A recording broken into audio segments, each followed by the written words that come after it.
कि आने वाले दिनों में जो बिहार के अंदर जो दूसरे और तीसरे चरण की जो यात्रा होगी, फिर छठ के बाद बाकी बिहार की जो यात्रा होगी, हम लोग बहुत आशान्वित हैं और हम लोग उत्साहित हैं कि बहुत ही शानदार कार्यक्रम होंगे। तो अगर हमारी यात्रा होती है और लोगों का उत्साह हमसे जुड़ता है तो निश्चित तौर पर ये सिर्फ राष्ट्रीय लोक मोर्चा नहीं बल्कि एनडीए की मजबूती की बात है। हम लोग एनडीए हैं और एनडीए को मजबूती दे रहा है कि 2010 में जो सीटें आई थी एनडीए को, हमारा लक्ष्य उससे प्लस का है। बीजेपी का जो शीर्ष नेतृत्व है वो बिहार सोचेंगे पहले या फिर झारखंड, महाराष्ट्र और दिल्ली सोचेंगे। पूरे देश में कई ऐसी सीटें हैं जो लोकसभा चुनाव में खाली हुई हैं और उसके अंदर एक बाध्यता होती है कि जो विधायक इस्तीफा दिए हैं उसके 6 महीने के अंदर चुनाव की प्रक्रिया शुरू हो जानी चाहिए। पनोरमा ग्रुप, जो सोचता है वो करता है, आपके अपने सपनों का आशियाना।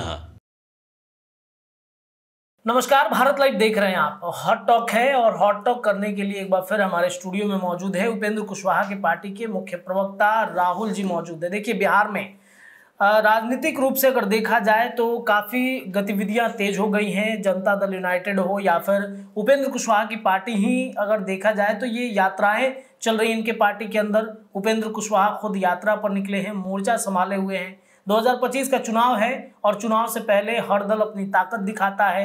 उपेंद्र कुशवाहा के काराकाट हारे जाने के बाद से उनकी पार्टी में थोड़ी सी नाराजगी जरूर दिखी थी कि एनडीए गठबंधन में रहते हुए भी पार्टी को जिताने का जो जिम्मेदारी मिला था बाकी दलों को, वो कहीं ना कहीं कम निभाई गई है। बहरहाल उपेंद्र कुशवाहा ने इन तमाम चीज़ों को दरकिनार करते हुए अपनी यात्राएं शुरू कर दी हैं। बिहार में 2025 के चुनाव में एक बड़ी मजबूती के साथ पार्टी को सदन के अंदर भेजना है, ऐसे तमाम पार्टी के अंदर के नेता ये चर्चा करते हैं। विधायकों की एक लंबी फहरिस्त अब तैयार हो रही है, अलग अलग जगहों पर जाकर। रणनीति क्या है? इस बीच में उपेंद्र कुशवाहा दिल्ली चले गए हैं, इसके पीछे की कहानी क्या है? चलिए सीधे जुड़ते हैं। राहुल जी, बहुत बहुत स्वागत है आपका भारत लाइव में। नमस्कार।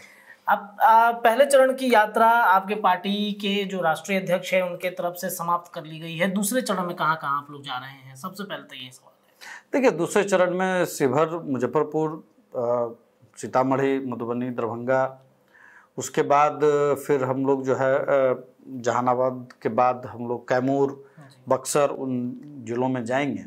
पहले चरण में जो रिस्पांस हम लोग को मिला है, अरवल से जो कुर्था से जो यात्रा शुरू हुई और छपरा में जो समाप्त हुई, बहुत ही मतलब एक तरह से कहिए कि बहुत ही पॉजिटिव रिस्पांस मिला है। और हम लोग ये कह सकते हैं आज कि जिन लोगों ने भी माननीय उपेंद्र कुशवाहा जी को खत्म करने की साजिश रची, चाहे जो परिस्थिति रही हो, लेकिन बिहार के लोगों के दिलों में जो स्थान है वो आज और मजबूती से उनसे जुड़ा है। और कार्यक्रमों में लोगों की उपस्थिति, उत्साह ये बताता है कि आने वाले दिनों में जो बिहार के अंदर जो दूसरे और तीसरे चरण की जो यात्रा होगी, फिर छठ के बाद बाकी बिहार की जो यात्रा होगी, हम लोग बहुत आशान्वित हैं और हम लोग उत्साहित हैं कि बहुत ही शानदार कार्यक्रम होंगे। ये यात्रा जो है एनडीए को मजबूत करना है या फिर आरएलएम को मजबूत करने के लिए किया जा रहा है? देखिए, ये सिर्फ कहना कि आरएलएम को मजबूत किया जा रहा है, मुझे नहीं लगता है कि ये पूरा सच है। शाहबाद के इलाके में सबसे ज्यादा एनडीए को नुकसान हुआ और 2020 की विधानसभा चुनाव में भी हम लोग नहीं थे एनडीए के साथ, लेकिन 2020 के चुनाव में भी सबसे ज्यादा शाहबाद के क्षेत्र में ही नुकसान हुआ था। और 2020 के चुनाव में हम लोग को सबसे ज्यादा जो वोट आया, हमारे जो उम्मीदवार थे विधानसभा में, उनको शाहबाद के क्षेत्र में वोट आया था। तो अगर हमारी यात्रा होती है और लोगों का उत्साह हमसे जुड़ता है तो निश्चित तौर पर ये सिर्फ राष्ट्रीय लोक मोर्चा नहीं बल्कि एनडीए की मजबूती की बात है। और देखिए, लोकसभा चुनाव के बाद जिस तरह से चीजें बदली और हमारे नेता राज्यसभा में एनडीए ने भेजा, निश्चित तौर पर उन सब चीजों का एक कलेक्टिव पॉजिटिव रिस्पांस होता है ना। और हम यात्रा जब कर रहे हैं तो सिर्फ हम व्यक्तिगत तौर पर नहीं कर रहे हैं। जब आरा पहुंचे तो वहां एनडीए के तमाम साथियों के साथ हम लोगों ने प्रेस कॉन्फ्रेंस किया, मीटिंग की, तो उसमें भगवान कुशवाहा भी उपस्थित थे। तो इसलिए ये कहना कि सिर्फ राष्ट्रीय लोक मोर्चा मजबूत हो रहा है, ये नहीं है।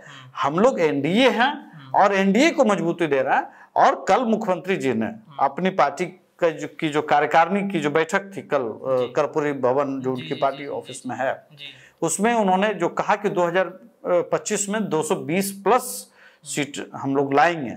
तो हम लोग तो पहले भी आपसे बातचीत में ये कह चुके हैं कि 2010 में जो सीटें आई थी एनडीए को, हमारा लक्ष्य उससे प्लस का है। तो निश्चित तौर पर हम सबका योगदान, किसी का ज्यादा योगदान होता है, किसी का कम योगदान होता है, लेकिन हमारे नेता की यात्रा से एक बड़ा फर्क न सिर्फ शाहबाद के क्षेत्र में बल्कि बिहार के अलग अलग हिस्सों में पड़ेगा। एनडीए को इसका पॉजिटिव रिस्पांस मिलेगा। दिल्ली गए हैं उपेंद्र कुशवाहा और इधर हाल ही में नीतीश कुमार लौट के आए हैं, तो क्या भारतीय जनता पार्टी 1 to 1 सबसे मिलकर ये डिसाइड करना चाहती है कि आप जितनी सीटों पर लड़ना चाहते हैं शायद ये संभव नहीं है, आने वाले वक्त में और व्यक्ति को भी बांटना है, क्या कंपलसेट करने की कोशिश की जा रही है? नहीं रत्नेश जी, मुझे लगता है कि ये बहुत अर्ली होगा इस पर कोई कमेंट करना इस रूप में कि बीजेपी अभी ही सबको बुला करके या सभी दल के प्रमुख नेताओं को जो सर्वे सर्वा है उनको बुला करके, चाहे वो नीतीश जी हों या उपेंद्र कुशवाहा जी हों या चिराग जी हों या मांझी जी हों, उस पर कोई बात हो रही है। मुझे नहीं लगता है कि ऐसी कोई बात है। नीतीश कुमार जी भी जब दिल्ली गए थे तो ऐसी तो कोई खबर नहीं आई है कि उनकी बीजेपी के नेताओं से बात हुई है। वो आंख दिखाने के लिए गए थे और उनके कुछ निजी कार्यक्रम थे, उसको उन्होंने किया। हमारे नेता भी आपको पता है कि उनके परिवार के कई सदस्य दिल्ली में रहते हैं और नवरात्रा का समय है, वो दशहरा में कोई राजनीतिक गतिविधि उस तरह से होनी भी नहीं है और यात्रा का पहला चरण पूरा हो चुका है। तो ये सभी लोग जो हैं अपनी अपनी गतिविधि में हैं और मेरे नेता आदरणीय उपेंद्र कुशवाहा जी दिल्ली हैं, परिवार के साथ है। कोई मुलाकात जैसी कोई बात तो मेरी जानकारी में नहीं है। सीट बंटवारे पर कुछ मतलब नहीं, मैं फिर कह रहा हूँ ये बहुत अर्ली होगा इस बात को ये कहना। हम अभी बैठे हुए हैं अक्टूबर फर्स्ट वीक में और ठीक 1 साल के बाद चुनाव है। अगर आप देखेंगे, अगर चुनाव जो अपने समय पर है तो सितंबर 15 तारीख के बाद वो गतिविधि शुरू होती है, तो ऑलमोस्ट 1 साल तो है। तो आज कोई सीटों का बंटवारा हो जाएगा। मुझे लगता है कि अभी देखिए झारखंड का चुनाव होना बाकी है, फिर महाराष्ट्र है, फिर दिल्ली है, अभी 2 राज्यों का चुनाव हुआ है। तो अभी बीजेपी का जो शीर्ष नेतृत्व है वो बिहार सोचेंगे पहले या फिर झारखंड, महाराष्ट्र और दिल्ली सोचेंगे। तो ऐसे में ये कहना कि अभी सीटों पर बात हो रही है, ये मुझे लगता है कि मीडिया में कुछ जल्दबाजी में चीजों को डिस्कस किया जा रहा है। अच्छा, शाहबाद के क्षेत्रों में बिहार में 4 सीटों पर उपचुनाव हो रहे हैं, उन क्षेत्र से भी कुछ सीटें हैं जिसको लेकर के तैयारी चल रही है। क्या ये चुनाव एक साथ कराने की प्रक्रिया है या फिर इसी साल होंगे चारों सीटों पर? देखिए मैं फिर कह रहा हूं कि जब उपचुनाव है तो सिर्फ बिहार का उपचुनाव तो नहीं होना है, पूरे देश में कई ऐसी सीटें हैं जो लोकसभा चुनाव में खाली हुई हैं और उसके अंदर एक बाध्यता होती है कि जो विधायक इस्तीफा दिए हैं उसके 6 महीने के अंदर चुनाव की प्रक्रिया शुरू हो जानी चाहिए। तो जाहिर सी बात है कि बिहार में मान लीजिए आप कह रहे हैं कि पहले चुनाव हो जाए, लेकिन बाकी राज्यों में तो विधानसभा का उपचुनाव होगा ना। तो जैसे उन राज्यों में होगा वैसे ही बिहार में होगा। तो जाहिर सी बात है कि बिहार के अंदर पहले जब चुनाव होगा तो अभी आम चुनाव बिहार विधानसभा का उसकी कल्पना ही करना बेमानी है। अभी सीधी सी बात है, हमने जिन क्षेत्रों में यात्रा की है उसको ठीक से समझना चाहिए। उन क्षेत्रों के आसपास ही ये कई सीटें हैं। अगर आप देखेंगे तरारी तो हमारे नेता की यात्रा आराम में भी हो चुकी है। देखेंगे आप औरंगाबाद में उन्होंने यात्रा की है, तो इमामगंज की जो सीट है वो उसी लोकसभा में आती है। उसी तरह से जब आप अरवल जब आप यात्रा किए तो जाहिर सी बात है कि उसके आसपास ही बेलागंज की सीट है। तो कई ऐसी सीटें हैं जो उसके आसपास ही है और मुझे लगता है कि हम लोग की जो तैयारी है वो ये कि हम जो यात्रा करें उसका फायदा ना सिर्फ राष्ट्रीय लोक मोर्चा को हो बल्कि हमारा जो प्रयास है वो एनडीए है।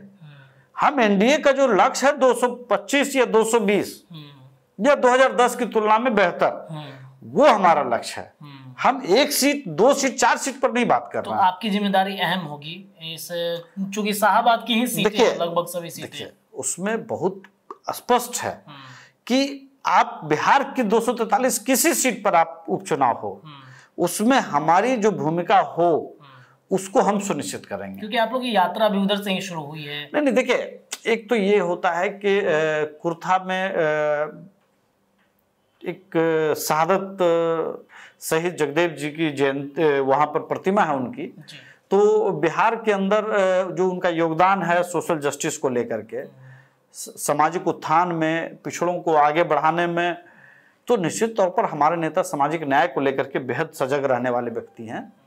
तो उन्होंने कुर्था से उस यात्रा को उन्होंने शुरू किया। आपको याद होगा पिछली बार उन्होंने बेतिहरवा से शुरू किया था, उन्होंने गांधी जी की स्थली से।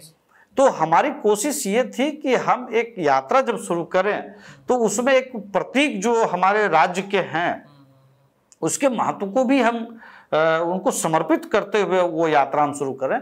ऐसा नहीं था सिर्फ कि हम शाहबाद ही सिर्फ टच करें, अरवल शाहबाद में नहीं आता, अरवल मगध में आता है।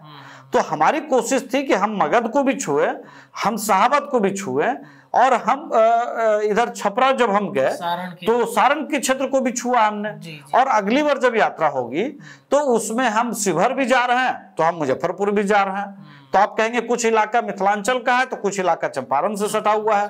फिर उसी तरह से बक्सर भी हम जाएंगे तो कैमूर भी जाएंगे तो कुछ इलाका शाहबाद का होगा।